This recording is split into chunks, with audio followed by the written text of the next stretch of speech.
वानखडी कानवडीच्या ग्रामस्थांनी गावातील शाळा अपग्रेड करावी अशी मागणी आदरणीय अजितदादांच्याकडे केली होती आणि त्याच वेळी तात्काळ प्रतिसाद देत आदरणीय दादांनी मोठा निर्णय घेतला आणि या ठिकाणी साधी शाळाच नाही तर आंतरराष्ट्रीय दर्जाची शाळा उभारण्याचा संकल्प त्यांनी केला।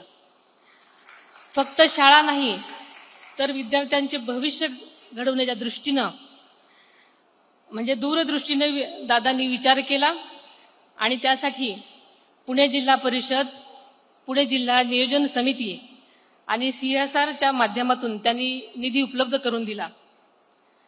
आदरणीय अजितदादांच्या हस्ते या शाळेच्या इमारतीचं भूमिपूजन झालं होतं आणि आज या इंटरनॅशनल शाळेचं उद्घाटन आपण सगळेजणच करत आहोत। या कार्यक्रमासाठी खरोखरच आज अजितदादा हवे होते, त्यांना खरंच मनापासून खूप आनंद झाला असता।